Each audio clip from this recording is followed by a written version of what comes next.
नमस्ते, मैं चंद्रशेखर आप सभी को मैं अपने चैनल डिलीजेंट एकेडमी में स्वागत करता हूं। हम लोग यूपी पुलिस कांस्टेबल के लिए एक सीरीज स्टार्ट किए हैं, जिस सीरीज में हम लोग प्रत्येक दिन मैथ का 15 क्वेश्चन करते हैं। वो हमारा क्वेश्चन या तो प्रीवियस ईयर रहता है या प्रीवियस ईयर के ऊपर आधारित क्वेश्चन रहता है। चलिए आज हम लोग उस सीरीज में आगे की तरफ चलते हैं। इससे पहले अगर आप मेरे चैनल पर नए हो तो चैनल को सब्सक्राइब कर लें और बेल आइकन को प्रेस करना बिल्कुल ना भूलें, ताकि आपको सबसे पहले लेटेस्ट नोटिफिकेशन मिलता रहे। चलिए अब हम लोग क्वेश्चन की तरफ चलते हैं। देखिए हमारा क्वेश्चन क्या दिया हुआ है। हमारा क्वेश्चन दिया हुआ है, एक कंपनी में कर्मचारियों की संख्या 40 से घटकर 29 हो गई। कर्मचारियों की संख्या में कमी का प्रतिशत कितना है। हमें क्या निकालना है, कमी का प्रतिशत निकालना है। देखिए पहले जो है कंपनी में कर्मचारियों की जो संख्या है वो क्या थी, 40 थी। अब जो है घट के कितना हो गई, 29 हो गई।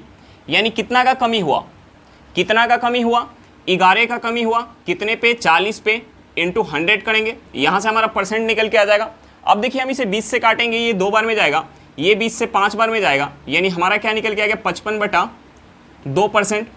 55/2% को हम क्या लिख सकते हैं, 55/2% को हम लिख सकते हैं 27.5%। हमारा आंसर क्या निकल के आ गया, 27.5%। यानी कर्मचारियों की संख्या में 27.5% की कमी हुई। चलिए क्वेश्चन समझ में आ गया होगा। नेक्स्ट क्वेश्चन पे चलते हैं। देखिए हमारा क्वेश्चन क्या दिया हुआ है। हमारा क्वेश्चन दिया हुआ है, यदि एक व्यापारी किसी वस्तु पर 24 रुपये ज़्यादा लेता है तो उसका लाभ प्रतिशत 10% से 12% हो जाता है।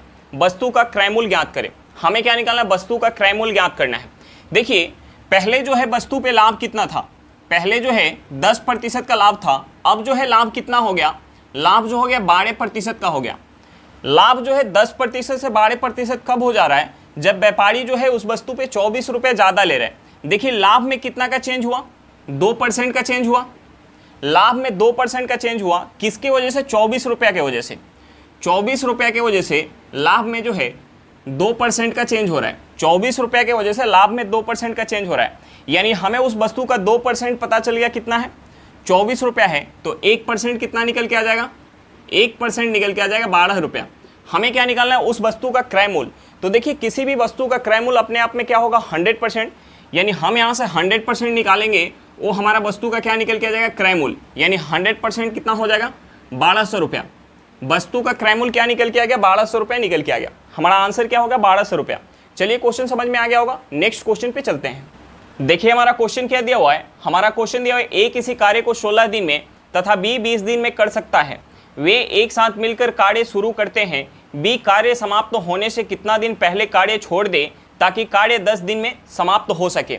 हमें क्वेश्चन में क्या पूछ रहा है कि बी जो है कार्य समाप्त होने से कितना दिन पहले कार्य छोड़ दे ताकि कार्य जो है टोटल 10 दिन में समाप्त हो जाए। यानी ए तो पूरे 10 दिन काम कर रहा है, लेकिन बी जो है कार्य समाप्त होने से कुछ दिन पहले कार्य छोड़ दे रहा है। हमें उसी दिन को निकालना है। तो देखिए हम सबसे पहले क्या करेंगे, जो हमारा समय दिया हुआ है यानी 16 दिन और 20 दिन, हम सबसे पहले इसका एलसीएम निकालेंगे। सबसे पहले हम क्या करेंगे, 16 और 20 का हम एलसीएम निकालेंगे। 16 और 20 का हमारा एलसीएम क्या हो जाएगा, ये हमारा हो जाएगा 80। 16 और 20 का एलसीएम क्या हो जाएगा, 80 हो जाएगा। यानी हम टोटल वर्क को मान लेंगे 80 यूनिट। टोटल वर्क को मान लेंगे 80 यूनिट।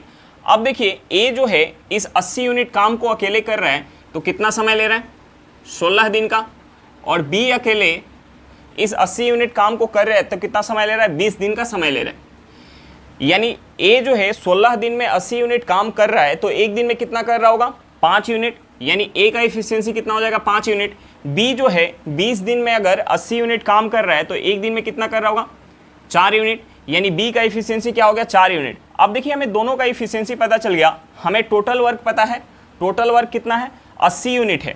अब देखिए काम जो है 10 दिन में समाप्त हो रहा है। यानी ए तो 10 दिन काम कर रहा होगा। यानी जो टोटल हमारा काम है 80 यूनिट, उसमें से ए का अगर हम 10 दिन का काम माइनस कर ले पहले, यानी ए जो है एक दिन में 5 यूनिट काम कर रहा है, तो 10 दिन में कितना करेगा, ए जो है 10 दिन में 5 यूनिट एक दिन में काम कर रहा है, तो 10 दिन में कितना करेगा, 50 यूनिट। यानी हम यहाँ से माइनस करेंगे, यानी हमारा जो शेष काम हो गया, शेष काम क्या हो गया, शेष जो काम हो गया 30 यूनिट हो गया। अब देखिए इस 30 यूनिट काम को ही बी कर रहा है। यानी 30 यूनिट काम को ही बी कर रहा है। यानी बी अगर 30 यूनिट काम को करेगा तो कितना समय लेगा, बी जो है 30 यूनिट काम को करने में कितना समय लेगा। बी जो है एक दिन में 4 यूनिट काम कर रहा है, तो 30 यूनिट काम करने में कितना समय लेगा, 30/4 करेंगे, यानी हमारा समय क्या निकल के आ जाएगा, यहाँ से हमारा निकल के आ जाएगा, हम इसे 2 से काटेंगे या हमारा हो जाएगा 15/2, ये हमारा क्या निकल के आ जाएगा, ये निकल के आ जाएगा 7.5। यानी बी जो है 7.5 दिन तक काम कर रहा है। हमसे क्या पूछ रहा है कि बी जो है कार्य समाप्त होने से कितना दिन पहले काम छोड़ दे।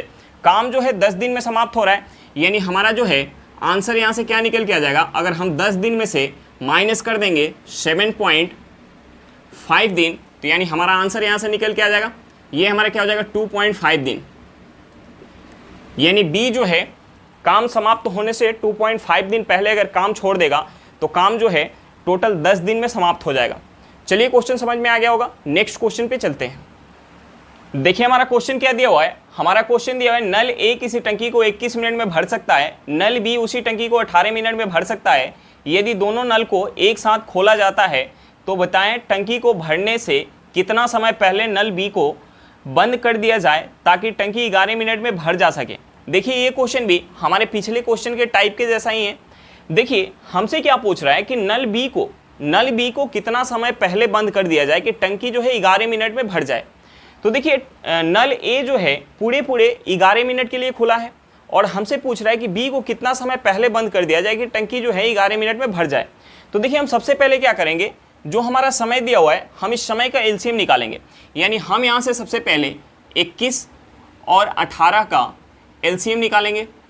21 और 18 का हमारा एलसीएम क्या हो जाएगा, 21 और 18 का जो हमारा एलसीएम हो जाएगा वो हमारा क्या हो जाएगा 126।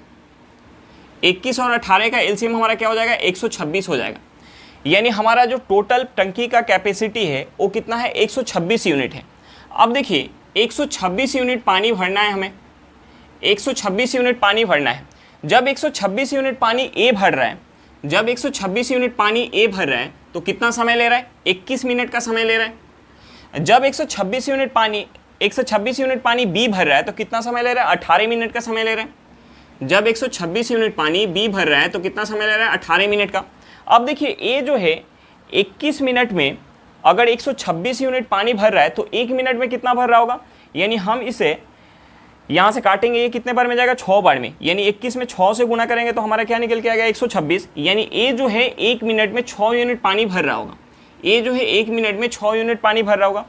बी जो है 18 मिनट में 126 यूनिट पानी भर रहा है तो 1 मिनट में कितना भर रहा होगा, 7 यूनिट पानी।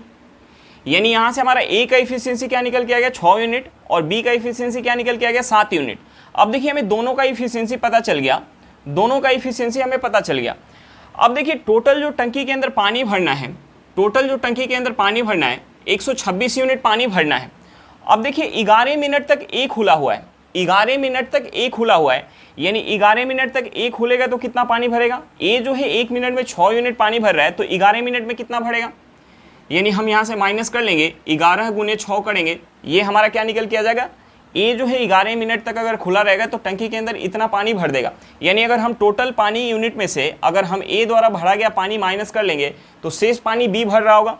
यानी 126 में से हम यहाँ से माइनस करेंगे 66, तो हमारा क्या बच जाएगा, 126 में से 66 माइनस करेंगे, यानी हमारा शेष क्या बच जाएगा 60 बच जाएगा।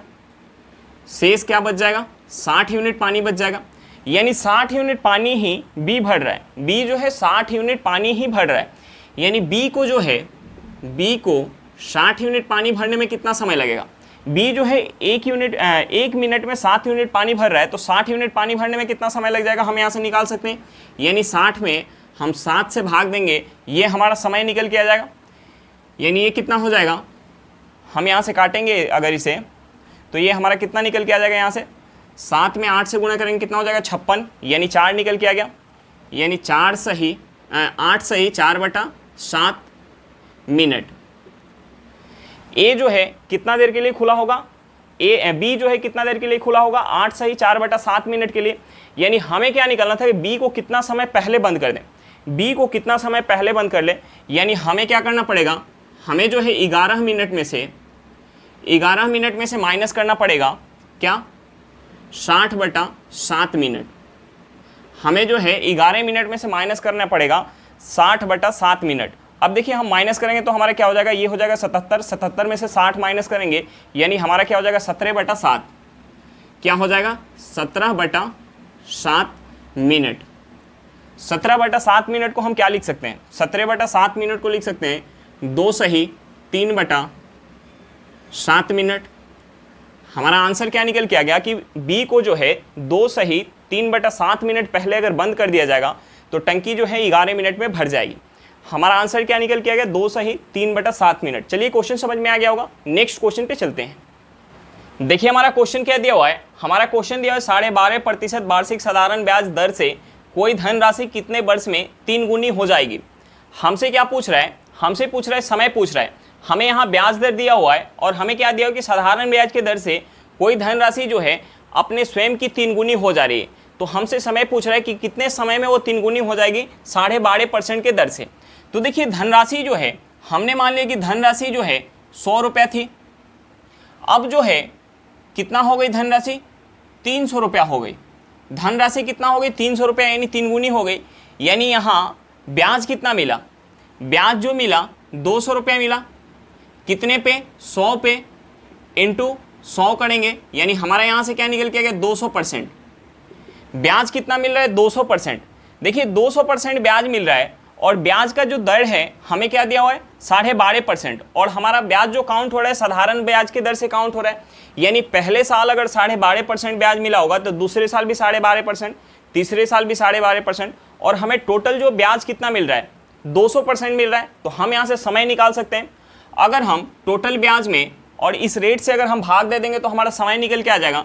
तो देखिए हमारा समय क्या हो जाएगा? यहाँ से हमारा समय हो जाएगा, अगर हम 200 में भाग दे देंगे 12.5 से, 200% में अगर हम भाग दे देंगे 12.5% से, यानी ये हमारा क्या है? 25 के आधा, और 25 में हम 8 से गुना करते हैं तो क्या होता है? 200 होता है। यानी अगर हम 12.5 से अगर इस 200 को काटेंगे तो हमारा यहाँ से क्या निकल के आ जाएगा? 16 वर्ष। यानी धन जो है 16 वर्ष में 12.5% की दर से, साधारण ब्याज की दर से स्वयं की 3 गुनी हो जाएगी। हमारा आंसर क्या निकल के आ गया? 16 वर्ष। चलिए क्वेश्चन समझ में आ गया होगा। नेक्स्ट क्वेश्चन पे चलते हैं। देखिए हमारा क्वेश्चन क्या दिया हुआ है। हमारा क्वेश्चन दिया है हरीश एक पूंजी निवेश में 16,000 रुपये का निवेश करता है जो 10% की वार्षिक ब्याज दर सालाना चक्रवृद्धि ब्याज के रूप में देता है। 3 वर्ष के अंत में हरीश को कुल कितनी राशि प्राप्त होगी। हमें क्या निकालना है? हमें जो है 3 वर्ष में प्राप्त अमाउंट निकालना है। हमें क्या निकालना है? अमाउंट निकालना है। देखिए हमें क्वेश्चन में क्या दिया हुआ है? हमें क्वेश्चन में दिया हुआ है प्रिंसिपल दिया हुआ है। प्रिंसिपल हमें क्या दिया हुआ है? 16,000 रुपया। प्रिंसिपल हमें 16,000 रुपया दिया हुआ है। हमें रेट क्या दिया हुआ है? 10% वार्षिक, जो हमारा चक्रवृद्धि ब्याज के रूप में वसूला जा रहा है। और हमें क्या दिया हुआ है? टाइम दिया हुआ है। हमें टाइम यहाँ क्या दिया हुआ है? 3 वर्ष। हमें टाइम क्या दिया हुआ है? 3 वर्ष दिया हुआ है। हमें क्या निकालना है? अमाउंट निकालना है। हमें अमाउंट निकालना है। तो हम सबसे पहले इस 16,000 रुपये पे 10% के दर से 3 साल का हम अगर CI निकाल लेंगे और CI निकाल के अगर हम इस प्रिंसिपल में ऐड करेंगे तो हमारा अमाउंट निकल के आ जाएगा। तो हम सबसे पहले क्या निकालते हैं? 3 साल का हम CI निकालते हैं। देखिए हमें 3 साल का CI निकालना है। हमें जो है 3 साल का क्या निकालना है? CI निकालना है। तो देखिए 16,000 रुपये पे 10% के दर से पहले साल ब्याज कितना मिलेगा? 16,000 का 10% हम निकालेंगे, ये हमारा क्या हो जाएगा? 1,600 रुपया हो जाएगा। 1,600 रुपया हो जाएगा। दूसरे साल भी हमें प्रिंसिपल पे कितना मिलेगा ब्याज? 1,600 रुपये मिलेगा। तीसरे साल भी हमें प्रिंसिपल पे कितना मिलेगा? 1,600 रुपये मिलेगा। अब देखिए ब्याज तो यहाँ चक्रवृद्धि ब्याज काउंट हो रहा है, ब्याज जो है CI के दर से काउंट हो रहा है।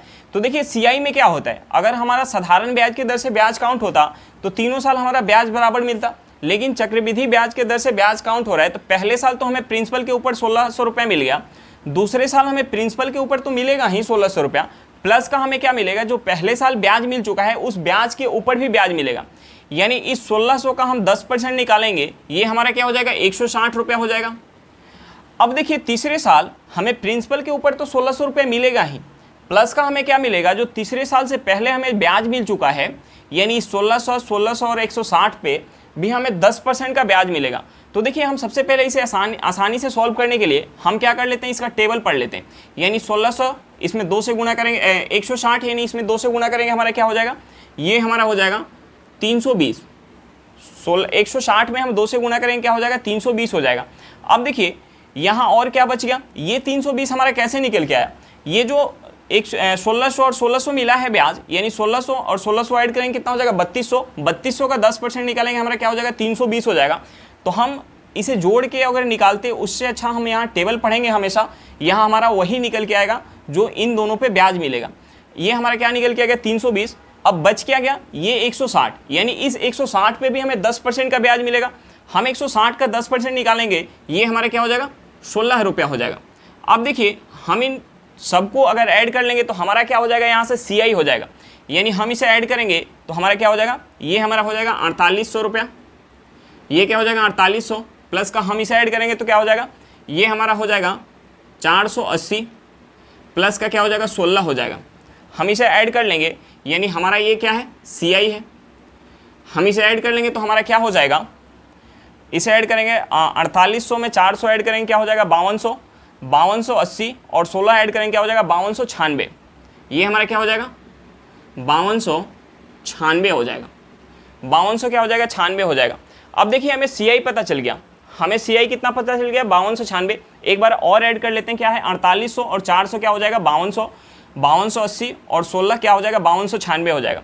अब हमें क्या चाहिए था, हमें चाहिए था अमाउंट, यानी हमारा अमाउंट क्या हो जाएगा, अगर हम प्रिंसिपल में इस ब्याज को ऐड कर देंगे तो हमारा अमाउंट निकल के आ जाएगा, यानी हमारा प्रिंसिपल क्या है 16,000 रुपया, प्रिंसिपल क्या है 16,000 रुपया प्लस का 5,296 रुपया, हम इसे ऐड करेंगे यानी 16,000 5,000 कितना हो जाएगा 21,000, 21,296 हमारा क्या हो जाएगा 21,296 रुपया।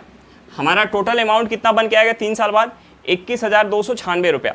हमसे क्वेश्चन में क्या पूछ रहा था कि 3 वर्ष के अंत में हरीश को कुल कितनी राशि प्राप्त होगी, यानी 3 वर्ष के अंत में हरीश को कुल कितनी राशि मिलेगी 21,296 रुपया। चलिए क्वेश्चन समझ में आ गया होगा, नेक्स्ट क्वेश्चन पे चलते हैं। देखिए हमारा क्वेश्चन क्या दिया हुआ है, हमारा क्वेश्चन दिया है 36 छात्र और उनके अध्यापक की औसत उम्र 15 वर्ष है। अध्यापक की आयु निकाल दी जाए तो औसत उम्र में 3 महीना की कमी हो जाती है। कक्षा अध्यापक की उम्र ज्ञात करें। हमें क्या निकालना है, कक्षा अध्यापक की उम्र निकालना है। देखिए हमें क्वेश्चन में दिया हुआ है कि 36 छात्र और उनके अध्यापक की औसत क्या है, हमें 15 वर्ष दिया हुआ है, औसत आयु क्या है 15 वर्ष। अध्यापक की आयु निकाल दी जाए, अध्यापक की आयु यानी टोटल योग में से अध्यापक की आयु निकाल दी जाए तो औसत उम्र में 3 महीना की कमी हो जाती है। यानी अध्यापक जब बाहर निकल रहा है तो अपना एवरेज लेके तो जा ही रहा है, प्लस का क्या ले जा रहा है 36 छात्र का 3-3 महीना लेके जा रहा है, यानी हमारा यहाँ से जो है अध्यापक की आयु निकल के आ जाएगा।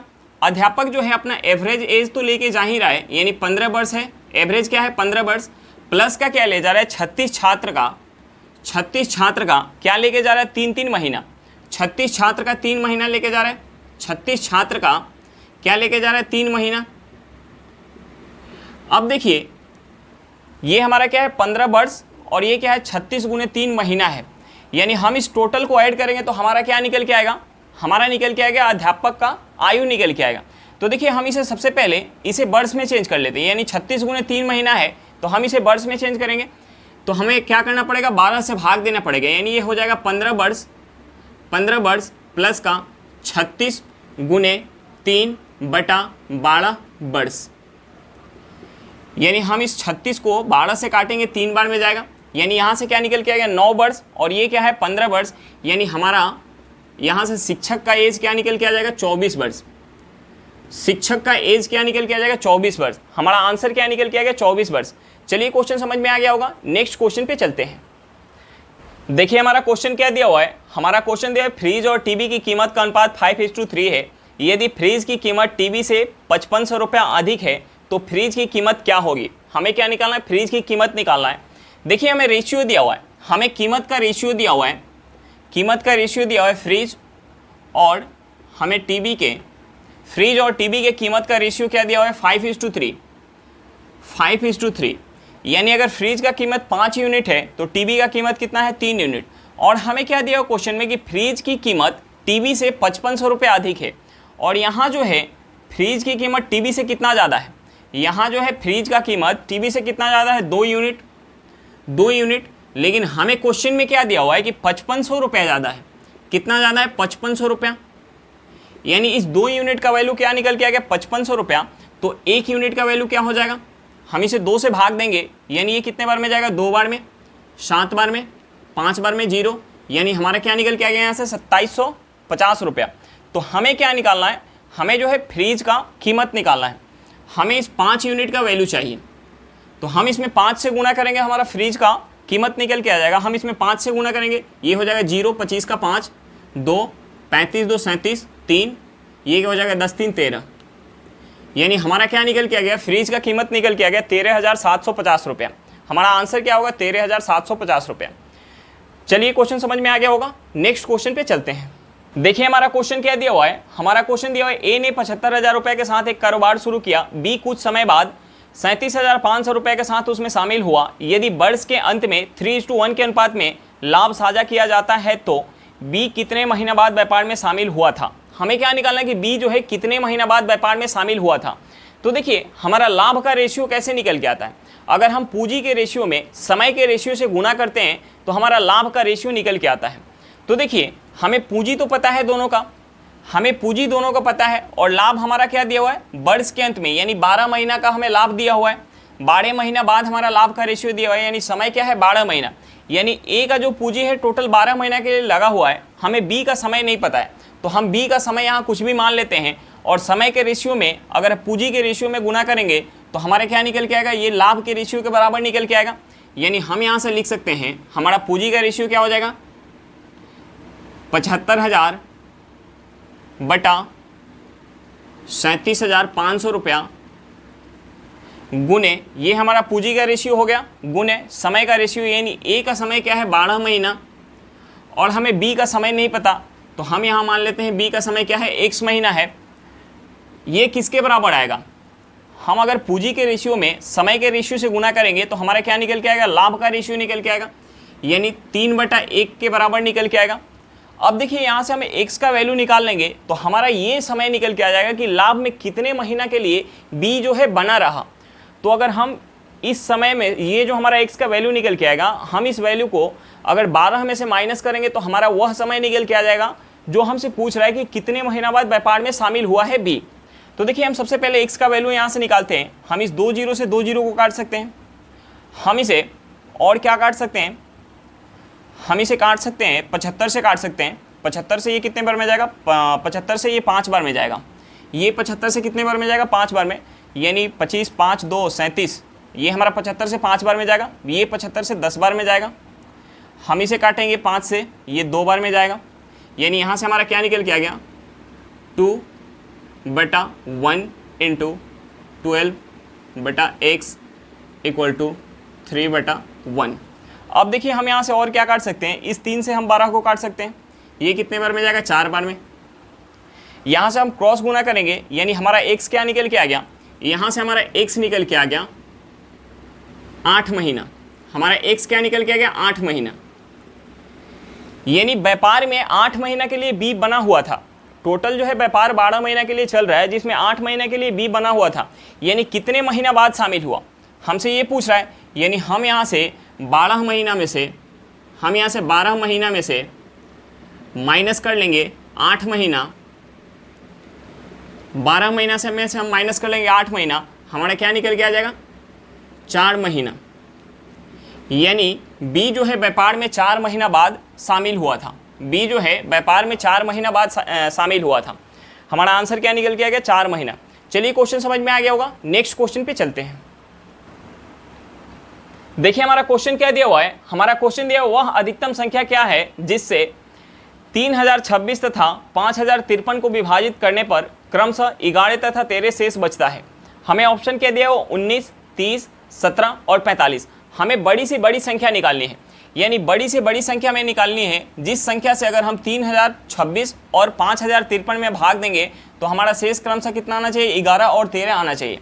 तो हम सबसे पहले क्या करते हैं, इस शेष को हम माइनस कर लेते हैं, यानी 3026 में से हम माइनस कर लेंगे 11, ये हमारा क्या बच जाएगा, ये हो जाएगा 3015। और दूसरा हमारा क्या दिया 5053 में से हम माइनस करेंगे 13, जो शेष बच रहा है हम माइनस कर लेंगे, यानी यहाँ से क्या बच गया हमारा 5040। अब देखिए हम क्या करेंगे, इन दोनों संख्या का, यानी ये संख्या जो है पूरी तरीके से कटना चाहिए उस बड़ी से बड़ी नंबर से, यानी हम क्या करेंगे इन दोनों का HCF निकालेंगे। इन दोनों का HCF निकालेंगे, जो हमारा HCF होगा वही वो बड़ी से बड़ी नंबर होगी जिसे हम इसमें भाग देंगे तो हमारा 11 शेष बचेगा और इसमें भाग देंगे तो 13 शेष बचेगा। तो हमें क्या निकालना पड़ेगा, इन दोनों नंबर का HCF निकालना पड़ेगा। तो देखिए हमने कल की क्लास में भी HCF निकालने के लिए बताया था कि हम क्या करेंगे, सबसे पहले इनका डिफरेंस लेंगे। हम यहाँ से अगर इनका डिफरेंस लेंगे तो ये हमारा क्या हो जाएगा, यानी हम माइनस करेंगे इसमें, ये हमारा क्या हो जाएगा, ये हो जाएगा हमारा 2000 और इसमें से माइनस करेंगे क्या हो जाएगा, 2025 हो जाएगा। ये क्या हो जाएगा, 2025 हो जाएगा। इनके बीच का डिफरेंस क्या है, 2025। हमने कल के क्लास में भी क्या बताया था, कई बार क्या होगा कि हमारा HCF यही होगा और कई बार क्या होगा, इसका फैक्टर हमारा HCF होगा। कई बार जो है यही हमारा HCF बन जाएगा और कई बार क्या होगा, इसका फैक्टर हमारा HCF होगा। तो देखिए हम इसका फैक्टर कर लेते हैं। हम इसका फैक्टर करेंगे, ये हमारा क्या है, 2025 है, यानी हम 2000 का 25 का फैक्टर करेंगे, 2025 का फैक्टर करेंगे। हम यहाँ 5 से काट लेते हैं इसे, ये 5 से कितने बार में जाएगा, 4 बार में, 0 5 बार में। हम इसे 5 से काटेंगे, ये कितने बार में जाएगा, ये जाएगा 8 1 बार में। 9 से काटेंगे, ये 9 बार में जाएगा। यानी हमारा यहाँ से फैक्टर क्या निकल के आ गया, हमारा यहाँ से इसका फैक्टर जो निकल के आ गया 5 × 5 × 9 × 9। अब देखिए यहाँ से जो भी हमारा HCF होगा, यहाँ से जो भी HCF होगा इसी बीच में से होगा, या तो मतलब पूरा हमारा ये नंबर हो जाए, या यानी इसी 5 5 9 9 से बना हुआ कोई संख्या ही हो सकता है। अब देखिए हम यहाँ से इस फैक्टर से क्या हम 19 बना सकते हैं, यानी हमारा आंसर ये 19 नहीं होगा। क्या हम 30 बना सकते हैं, 5 है लेकिन हमारा 5 के वाला हमारा क्या होना चाहिए, 6 भी होना चाहिए, यानी हम इसे 30 नहीं बना सकते। इस फैक्टर से हम 30 नहीं बना सकते। हम इस फैक्टर से 17 बना सकते हैं, 17 नहीं बना सकते। तो हमारा एक बच क्या गया, 45, यानी हमारा आंसर क्या हो जाएगा, 45 हो जाएगा। हमारा आंसर क्या हो जाएगा, 45 हो जाएगा। यानी हम 9 और 5 से 45 बना सकते हैं। यानी हमारा HCF क्या निकल के आ जाएगा, यहाँ से इन दोनों नंबर का जो हमारा HCF निकल के आ जाएगा, HCF जो निकल के आ जाएगा वो हमारा क्या हो जाएगा, 45 हो जाएगा। हमारा HCF क्या हो जाएगा, 45 हो जाएगा। यानी वह बड़ी से बड़ी संख्या 45 ही है, जिसमें हम अगर 3026 में भाग देंगे तो शेष 11 बचेगा, और 5053 में भाग देंगे तो शेष 13 बचेगा। हमारा आंसर क्या निकल के आ गया, 45 निकल के आ गया। चलिए क्वेश्चन समझ में आ गया होगा। देखिए हमारा क्वेश्चन क्या दिया हुआ है, हमारा क्वेश्चन दिया दो संख्याओं का योगफल 11 है और उनके वर्गों का योगफल 65 है, तो उनका गुणनफल क्या होगा।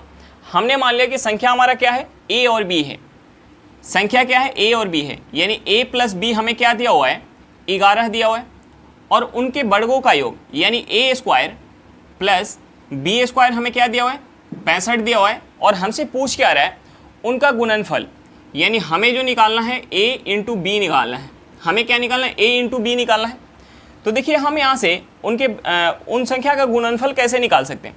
अगर हम यहाँ से A + B = 11 दिया हुआ है, अगर हम इसका दोनों साइड स्क्वायर कर ले तो, दोनों साइड स्क्वायर कर ले तो देखिए हम इसका स्क्वायर करेंगे तो हमारा क्या हो जाएगा, A² + B² + 2 × AB = हमारा क्या हो जाएगा, हम 11 का स्क्वायर करेंगे क्या हो जाएगा, 121 हो जाएगा। अब देखिए A² + B² हमें पता है कितना है, 65 है। यानी हम यहाँ से क्या लिख सकते हैं, 65 प्लस का 2AB = 121। अब देखिए हम इस 65 को उस साइड लेके जाएंगे, यानी हमारा माइनस होगा, यानी 2AB ये क्या हो जाएगा, हम 65 को उस साइड ले जाएंगे, यानी हम माइनस करेंगे 121 में से 65, ये हमारा क्या हो जाएगा 35 और 21 ऐड करेंगे क्या हो जाएगा, 35 और 21 55 1 56 हो जाएगा। यानी यहाँ से हमारा AB क्या निकल के आ जाएगा, 28। हमारा AB क्या निकल के आ गया, 28। हमसे पूछ के आ रहा था दोनों संख्याओं का गुणनफल, हमारा क्या निकल के आ गया, दोनों संख्याओं का गुणनफल निकल के आ गया 28। हमारा आंसर क्या निकल के आ गया, 28 निकल के आ गया। चलिए क्वेश्चन समझ में आ गया होगा, नेक्स्ट क्वेश्चन पे चलते हैं। देखिए हमारा क्वेश्चन क्या दिया हुआ है, हमारा क्वेश्चन दिया हुआ आयताकार भूखंड की लंबाई इसकी चौड़ाई की 2 गुनी है। यदि इसके विकर्ण की लंबाई 9√5 मीटर हो तो आयत का परिमाप क्या है। हमें क्या निकालना है, आयत का परिमाप निकालना है। हमें देखिए यहाँ आयत का विकर्ण दिया हुआ है और हमें क्वेश्चन में क्या दिया कि लंबाई जो है इसकी चौड़ाई की 2 गुनी है। लंबाई जो है चौड़ाई की 2 गुनी है, यानी हमने मान लिया कि लंबाई जो है 2a है, तो इसकी चौड़ाई क्या हो जाएगी, चौड़ाई a हो जाएगी। अब देखिए हमें विकर्ण दिया हुआ है, हमें जो है विकर्ण दिया हुआ है, हमें विकर्ण क्या दिया हुआ है, विकर्ण दिया हुआ है 9√5 मीटर। हमें विकर्ण क्या दिया हुआ है, 9√5 मीटर। अब देखिए आयत का विकर्ण हम कैसे निकालते हैं। आयत के विकर्ण बराबर हमारा होता है रूट अंडर लंबाई स्क्वायर प्लस का चौड़ाई स्क्वायर। ये हमारा क्या दिया हुआ है 9√5 मीटर। अब देखिए यहाँ से हम लंबाई और चौड़ाई का वैल्यू रखते हैं। लंबाई हमारा क्या है 2a है, यानी 2a का स्क्वायर करेंगे यानी हमारा क्या हो जाएगा 4a स्क्वायर।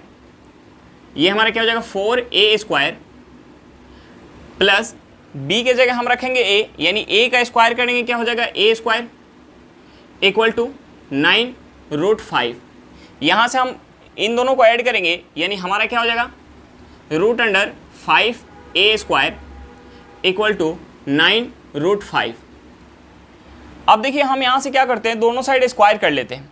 अगर हम यहाँ से दोनों साइड स्क्वायर करेंगे तो हमारा क्या हो जाएगा, यहाँ से रूट हट जाएगा यानी ये हो जाएगा 5a स्क्वायर इक्वल टू, यहाँ अगर हम स्क्वायर करेंगे तो क्या हो जाएगा 9 का स्क्वायर हमारा 81 गुने √5 का स्क्वायर क्या हो जाएगा 5 हो जाएगा। 5 से 5 यहाँ हमारा कट जाएगा यानी हमारा यहाँ से a क्या निकल के आ जाएगा, a हमारा निकल के आ जाएगा 9 निकल के आ जाएगा। अब देखिए a का वैल्यू हमें पता चल गया तो हम यहाँ से लंबाई निकाल सकते हैं, यानी हमारा अब लंबाई क्या हो जाएगा, हम यहाँ 9 रखेंगे यानी 2 × 9 क्या हो जाएगा 18 और हमारा b क्या हो जाएगा b इक्वल टू 9। अब देखिए हमें क्या निकालना था, आयत का परिमाप निकालना था। आयत का परिमाप क्या होता है, आयत का जो परिमाप होता है, आयत का परिमाप क्या होता है 2 × लंबाई प्लस का चौड़ाई। अब देखिए 2 × लंबाई और चौड़ाई को हम ऐड करेंगे क्या हो जाएगा हमारा 27 हो जाएगा। 27 में 2 से गुना करेंगे हमारा क्या हो जाएगा 54 मीटर। 27 में 2 से गुना करेंगे हमारा क्या निकल के आ गया 54 मीटर। आयत का परिमाप हमारा क्या निकल के आ गया 54 मीटर। हमारा आंसर क्या होगा 54 मीटर। चलिए क्वेश्चन समझ में आ गया होगा, नेक्स्ट क्वेश्चन पे चलते हैं। देखिए हमारा क्वेश्चन क्या दिया हुआ है, हमारा क्वेश्चन दिया दो स्थानों A तथा B के बीच की दूरी 999 किलोमीटर है। एक रेलगाड़ी स्थान A से प्रातः 6 बजे 55.5 किलोमीटर पर घंटा की चाल से चलना प्रारंभ करती है। यह रेलगाड़ी रास्ते में 1 घंटा 20 मिनट रुकती है तो बताएं यह स्थान B तक किस समय पहुंच सकेगी। यानी हमें स्थान B पे पहुंचने का समय निकालना है।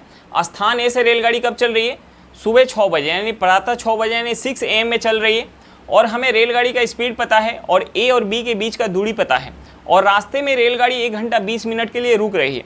तो देखिए हम दूरी में अगर समय से स्पीड से भाग देंगे तो हमारा यहाँ से समय निकल के आ जाएगा और हम उस समय में जो रास्ते में 1 घंटा 20 मिनट रुक रही है उस समय को ऐड कर देंगे यानी B तक पहुँचने का हमारा टोटल समय निकल के आ जाएगा।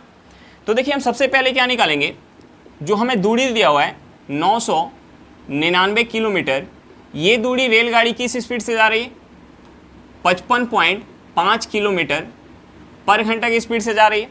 अब देखिए इस पॉइंट को हटाने के लिए हमें ऊपर 10 से गुना करना पड़ेगा। अब हम इसे किससे काट सकते हैं, हम इसे 111 से काट सकते हैं। ये 111 से 5 बार में जाएगा, ये 111 से 9 बार में जाएगा, ये 5 से 2 बार में जाएगा, यानी यहाँ से हमारा क्या निकल के आ गया, यहाँ से निकल के आ गया 18 घंटा। देखिए इस स्पीड के साथ 55.5 किलोमीटर पर घंटा की स्पीड के साथ 999 किलोमीटर दूरी जाने में 18 घंटा समय लगता, लेकिन रास्ते में 1 घंटा 20 मिनट के लिए रेलगाड़ी रुक रही है। यानी हमारे यहाँ से टोटल समय क्या हो जाएगा, जो टोटल टाइम हो जाएगा, टोटल टाइम क्या हो जाएगा 18 घंटा प्लस का 1 घंटा प्लस का 20 मिनट, यानी ये हमारा क्या हो गया 19 घंटा 20 मिनट। ये हमारा क्या हो जाएगा 19 घंटा 20 मिनट। अब देखिए कब चल रही है रेलगाड़ी, सुबह 6 बजे चल रही है। सुबह 6 बजे चल रही है यानी हम 6 AM में प्लस करेंगे 19 घंटा 20 मिनट, 19 घंटा 20 मिनट। ये हमारा क्या हो जाएगा 6 AM से 6 PM 12 घंटा हो जाएगा। 6 AM से 6 PM क्या हो जाएगा 12 घंटा हो जाएगा। उसके बाद हमारा क्या बचा 7 घंटा 20 मिनट। 7 घंटा 20 मिनट यानी हम 6 AM में 7 ऐड करेंगे, हमारा क्या हो जाएगा 7 6 कितना हो जाता है 13, यानी 1:20 मिनट। यानी हमारा क्या हो गया 1:20 AM में। रेलगाड़ी कब पहुंचेगी 1:20 AM में। रेलगाड़ी चली कब थी 6 AM में चली थी और पहुंचेगी कब 1:20 AM में पहुंचेगी। हमारा आंसर क्या निकल के आ गया 1:20 AM में। चलिए क्वेश्चन समझ में आ गया होगा, नेक्स्ट क्वेश्चन पे चलते हैं। देखिए हमारा क्वेश्चन क्या दिया हुआ है, हमारा क्वेश्चन दिया हुआ है एक नाविक धारा के दिशा में 1 घंटा में 4 किलोमीटर जाता है और धारा की विरुद्ध में 10 मिनट में 1/2 किलोमीटर जाता है। स्थिर जल में 7 किलोमीटर जाने में उसे कितना समय लगेगा। तो हमें स्थिर जल में नाव की चाल निकालना पड़ेगा। देखिए जब भी नाव धारा की दिशा में जाती है तो वहाँ क्या होता है, नाव और धारा का चाल ऐड होता है, और जब धारा के विरुद्ध जाती है तो क्या होता है, नाव और धारा का चाल माइनस होता है। अब देखिए हमें क्या दिया हुआ है, हमें दिया हुआ धारा की दिशा में 1 घंटा में 4 किलोमीटर जा रही है, तो हम यहाँ से स्पीड निकाल सकते हैं। धारा की दिशा में जब जाएगी तो हम शांत जल में नाव की चाल क्या मानते हैं, x, और धारा की चाल को क्या मानते हैं, y। यानी जब धारा की दिशा में जाएगी नाव तो यहाँ क्या होगा, धारा और नाव का चाल ऐड होगा। ये जो हमारा चाल यहाँ से निकल के आ जाएगा कि 4 किलोमीटर जाने में 1 घंटा का समय लग रहा है, यानी स्पीड क्या हो जाएगा 4 किलोमीटर पर घंटा। और हमें क्या दिया, धारा के विरुद्ध, जब धारा के विरुद्ध नाव जाएगी तो वहाँ क्या होगा, नाव और धारा का चाल माइनस होगा, यानी x माइनस वाई हमारा क्या हो जाएगा यहाँ से 10 मिनट में 1/2 किलोमीटर, यानी 1/2 किलोमीटर जाने में 10/60 घंटा का समय लग रहा है।